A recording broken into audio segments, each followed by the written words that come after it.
Welcome to Living Manna, a radio ministry of Manna Mission Church, Teshinungwa, Ghana. Your host, Reverend Dr. Seth Ablo, in a moment, will bring you a life-transforming fresh manna from the Word of God that you can depend on.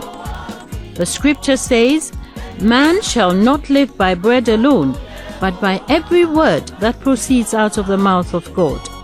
For the bread of God is he who comes from heaven and gives life to the world." Matthew 4:4, John 6:33. Living Manna is purposely programmed for you to give you scriptures you can depend on in any circumstances of life. Praise the Lord. Welcome to Living Manna. I am so glad you have tuned in, and what a special day to listen to Living Manna. 2007 has been a great year. The first week of the first, of the millennium, we've completed 7 good years. And the psalmist says, "Praise the Lord" in Psalm 103. "O my soul, all my inmost being, praise his holy name. Praise the Lord, O my soul, and forget not all his benefits, who forgives all your sins and heals all your diseases, who redeems your life from the pit and crowns you with love and compassion, who satisfies your desires with good things, so that your youth is renewed like the eagles." This year, just take an inventory of all the good things the Lord has done. Look at all the good things the Lord has done and take a good inventory from January all the way to December. And the psalmist says, "Praise the Lord, glorify the Lord, magnify the Lord." The summary of all is, "Lord, we thank you and thank you and thank you." The psalmist says we should do that from the deepest and the innermost part of our being. We shouldn't offer these thanks on the surface. We should praise God from our innermost being, sincerely, taking time to say, "Father, I thank you, for in you I live and I move and I have my being." Why is the psalmist saying we should thank the Lord? He gave many reasons. Now I want to summarize them for you. He said, number one, because he forgives all your sins. That's number one reason. God forgives all your sins. Number two, he heals all your diseases. Hallelujah. Number three, he redeems your life from the pit. Number four, he crowns you with love and compassion. And then finally, he satisfies your desire with good things, so that your youth is renewed like the eagle. Oh, hallelujah. Number one, we praise in him because according to the psalmist, there are many benefits that are listed above. You may say, "Well, I don't know if I have all those benefits." Let's review them. He forgives all your sins. Sin, the Bible says the wages of sin is death. It's kind of like this. You are in a crowd court. You've done a crime. You're going to be sentenced to jail, maybe for life, or maybe you get a capital punishment. All your family, your relatives, your children, your spouse, they are all there at the court with handkerchiefs to wipe their tears, to say bye to you, like it happened in our newspaper this year. But you know something? The judge comes and says a summary of your case and tells how the sentence is going to be, and then introduces a big word, bet. That bet will bring smile before the eyes of your spouse and family. But I will pardon you, but I'm not going to sentence you to death. Maybe I'll give you a community service. I will let you go and serve in this area, and after 1 year, what a relief. What a relief that you will come back home, continue your normal work, sleep on your own bed because you've been set free. He forgives all of your sins. Sin can land us in big trouble, like King David. Sexual sin landed him in a big trouble, like today. Financial crimes, people stealing money, had put them in very difficult situation.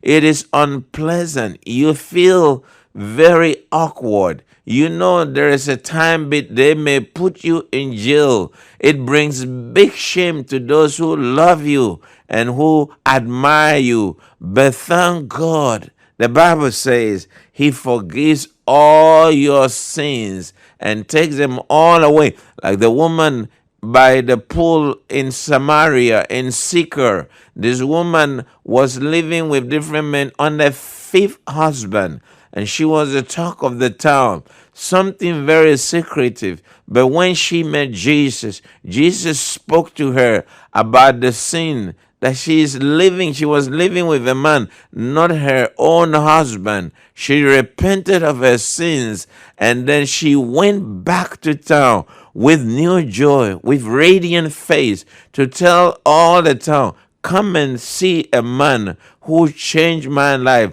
All the woman caught in adultery, people holding stones to kill her and to terminate her life, and all her things would be over. But when she met Jesus, it never happened. Aren't you glad this year you can say, praise the Lord, for he forgives all my sins? Maybe as I'm speaking right now, you feel like your sins are not forgiven. You want to ask, Pastor, how do you get the experience of having the freedom that your sins are forgiven? It is not a long trip. It's basically where you are and listening to me. Follow my instruction. God is a spirit. He's where you are. He's where I am. If we say we have no sin, then we make God a liar. Then the truth is not in us. But if we confess our sins, he is faithful and just to forgive us all of our sins. You don't have to always come public and declare your sins. One of my mentors told me, everybody wears an underwear. And underwears get dirty every day. You can't wear it 2 days. And everybody washes the underwear. But we don't make a public display of the underwear in the open to dry so everybody will know our underwear is dirty or has been washed. We dry them in a bathroom or in a secret place. So you kneel before God in your closet and say, Dear Jesus, I have sinned against you. Mention the particular sin, and then I'm coming to you not because of my righteousness, but I'm coming petitioning mercy and grace from you. And by the blood of the Lamb, Jesus died on the cross. His blood will cleanse you from every unrighteousness. Isaiah says, therefore, come, let us reason together. Though your sins be as scarlet, they shall be white as snow.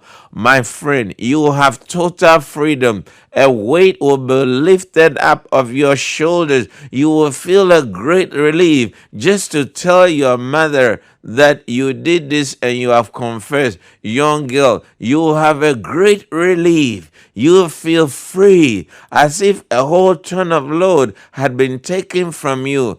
If we confess our sins, he is faithful and just to forgive us and to purify and cleanse us and to justify us, just as if we have not sinned. Then we can raise our voice and say, praise the Lord. He has forgiven me of all my sins. He has taken away my guilt and has freed me, giving me pardon. Just like when Jesus was about to die, there was a man who was condemned to death, Barabbas, but they released him. They released Barabbas, the criminal, because Jesus died for Barabbas. So for one reason this year, look and say, Father, I thank you because you are forgiving all my sins. Then another reason, we thank our Lord this year because he heals all our diseases. I'm a doctor. Diseases are very funny. Some can kill you very easily, very easily. This just December, a young girl, a woman in my town, a family actually, having 3 children, all suffering from severe epilepsy and beautiful children. She already lost one already from the same epilepsy. This family, very faithful. They will go to Kolebu, do the scan, do the EEG, all the workup, buy the medicine, very faithful, loving their father. But this disease always is there. Sometimes will happen in the school, sometimes on the playground. They're doing the best. If I will give an A to a family, I'll give them A for punctuality, for commitment. They stay on the drug and the regimen you give them. But while they were out shopping in Accra, the little girl in the room had this severe attack. The neighbors rushed, pick up a taxi, and all her air went away. She died. She couldn't breathe. The thing took her away, and we're all sorrowful. I got a letter from my mate. He said, my brother just turned 50. They celebrated in America with all the medication. When he went to bed, he didn't get up again. In the night, an arrhythmia, a regular heartbeat, has happened, and he has gone totally with the Lord. I knew a pretty woman. One day said, Pastor, can you pray for me so that I get married? I said, I will certainly do that. And we prayed. A year later, she got married. They gave birth to a beautiful baby. Then one day I saw her wearing black. I knew it must be a old family member. But she said, do you know why I'm wearing black? I said, no. We were sleeping in bed. When I woke up, my husband was dead. But now you listen to me means you are not dead. And so many things could have happened. But the Lord heals all your diseases. Hallelujah. This year, think about all the time you went to the hospital. Think about all the surgeries that went on. Think about all that happened when the lights were off and all the things, but you were saved. Glorify the name of the Lord your God. Pick a handkerchief and go to a place. I know Ghanaians in Atlanta, even in America, taxi drivers, all those Ghanaians, they will make a time with God. And they will come and fill the churches that are Ghanaian inclined. And they will praise the Lord as at least for the end of the year. Bless the Lord, O my soul, and forget not all his benefits. Think about how he controlled your diabetes, how your hypertension came to a normal plateau. Think about the daughter or your grandchild who went through a successful cesarean section. Think about the one that they said could never walk again, but now walk. Think about the woman that sang on the album and said, I used to tell people that God will heal them until I developed a severe back pain. I have had a herniated disc, the woman was singing. And the doctor said she would never be able to walk again unless she went to surgery. She asked about the surgery, and they told her any mistake could either paralyze her. She would never be able to walk again if there was a mistake. First, she didn't want to go through the surgery, but after she prayed with the pastor, she told Dr. Jesus, if you will be in the operating room with me, then I will go. Then she went into the operating room, and Dr. Jesus, her Lord and Messiah, was in the OR with the doctors. When she was getting awake from anesthesia, the doctor said, Mom, everything went all right. She said, now I am back in my Baptist church, playing my piano, walking on my own feet, and glorifying the Lord. He heals all our diseases. Glory be to the Lord. He redeems your life from the pit. God redeems your life from the pit, Can you imagine the story of Joseph? They put him in the pit, supposed to die in the pit. Then they pulled him out of the pit and sold him. They were making him lose it all. But God, according to the psalmist in Psalm 40, the psalmist said, "Oh, the Lord, I waited patiently for the Lord. He turned to me and heard my cry in the pit. He lifted me out of a slimy pit, out of the mud and mire, and he set my feet on a rock and gave me a firm place to stand. He put a new song in my mouth, a hymn of praise to our God. Many will see and fear and put their trust in the Lord." The pit can represent many things. It can be a shameful situation that you were locked in. It can be a dangerous situation that you found yourself in this year. Oh, we cannot count on this radio as the day rolls by, the many people that were in a pit somewhere, but the Lord delivered them from them all. That's why the psalmist says, "Praise the Lord, for he redeems you from the pit." Thank you, God. God pulled the prodigal son out of the pit, eating pig food, and brought him home and sat him on the table of his father and fed him with a good meal, good water, good clothes.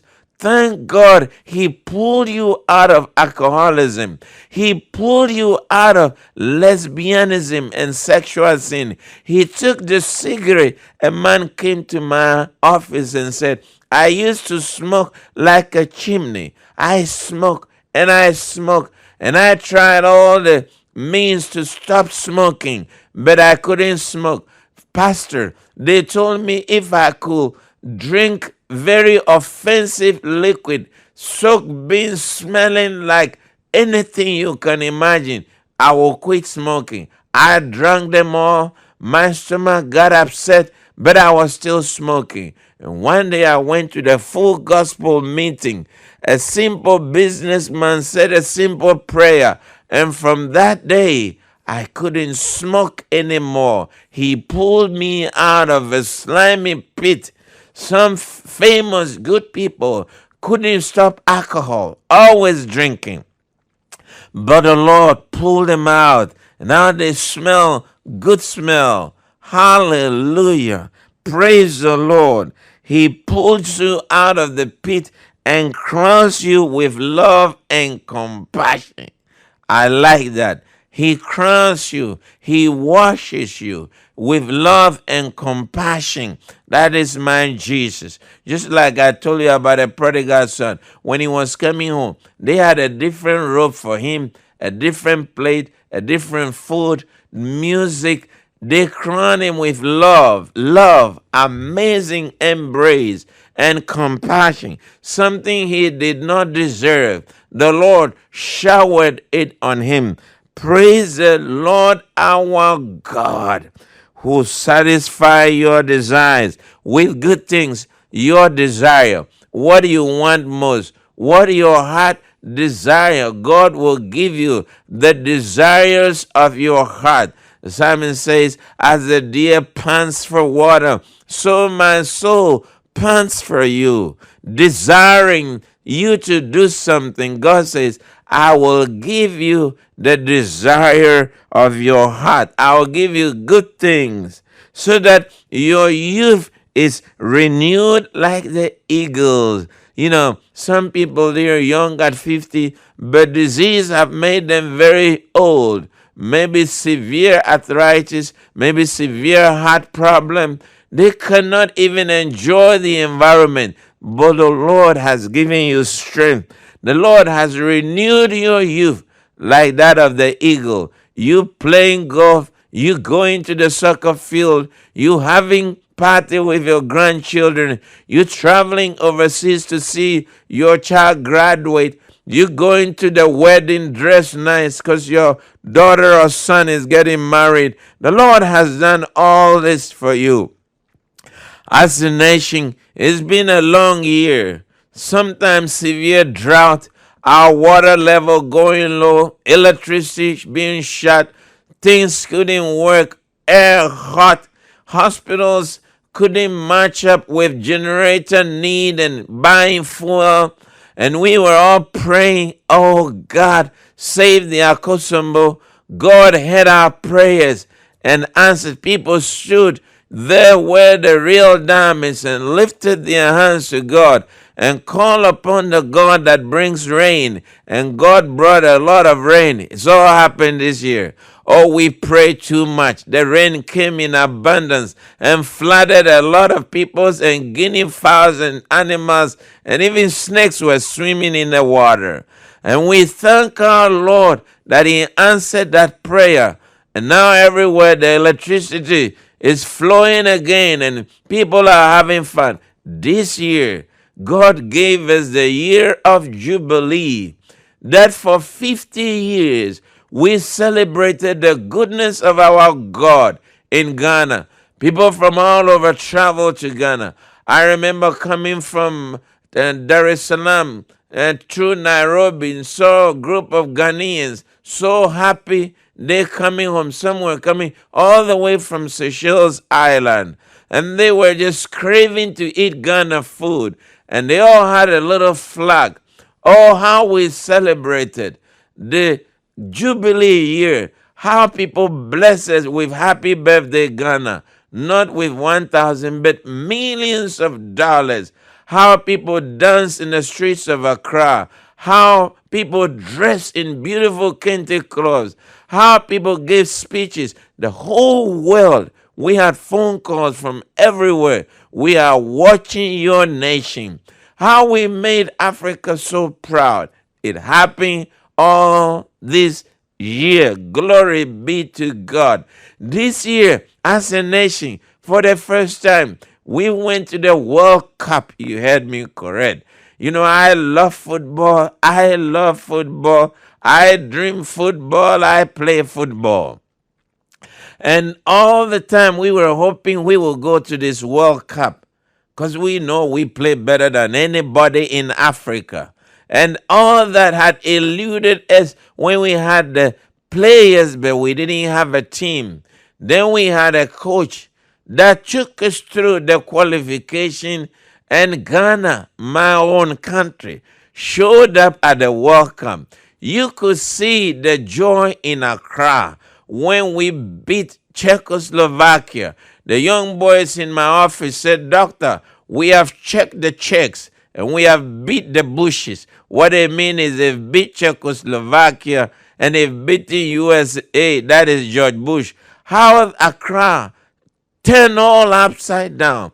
I remember going to overseas, flying from KIA that night when the team were coming back, the members of the team were coming back.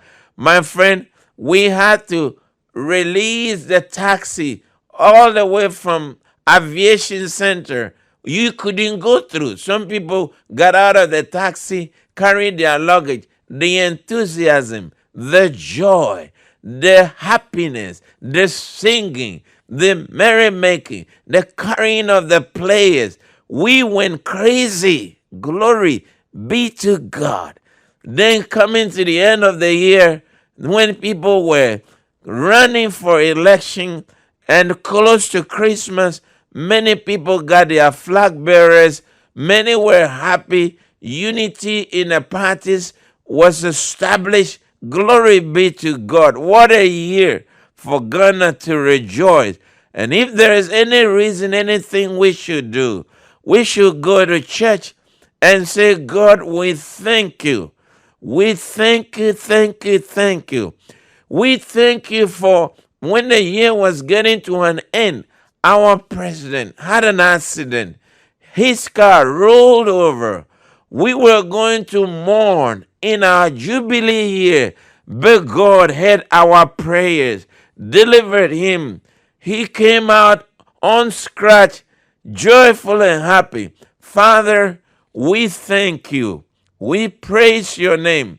And you, my listener, you list your own praise report. Sit down and write some report.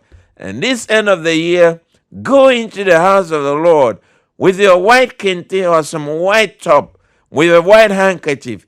Don't wait. Start dancing. Make a joyful noise unto the Lord. Come, let us celebrate. It's been a good year. We were blessed with oil. It's been a good year. Your life was renewed like that of the unicorn. Praise the Lord, O my soul. All my inmost being, praise his holy name. Praise the Lord, O my soul, and forget not all his benefits, who forgives all your sins and heals all your diseases, who redeems your life from the pit and crowns you with love and compassion, who satisfies your desire with good things, so that your youth is renewed like the eagles. Let everything that has breath praise the name of the Lord our God. And everybody says amen and amen. You have just heard from Reverend Dr. Seth Abloh of Manna Mission Church, First Junction Road, Teshi Nungwa Estate, Tribleo Last Bus Stop, Teshi. It is our prayer that you join us in worship at Manna. Manna Mission Church is a New Testament model church where the Word of God is demonstrably ministered through the enabling power of the Holy Spirit. For more information on how to receive ministry from Reverend Dr. Seth Abloh, please write to Living Manna, Manna Mission, P.O. Box TN 1032, Teshi Nungwa Estate, Accra, Ghana. Telephone 716-055 or 0242-035714. Our email is manamissionchurch@yahoo.com. Or for listeners outside Greater Accra, please check locally for any Manna Mission Church in your area. Please join us same time next week for Living Manna and invite your friends to listen. Until then, remember that man shall not live by bread alone, but by every word that proceeds out of the mouth of God. May God richly bless you, and he will, in Jesus' name. Amen.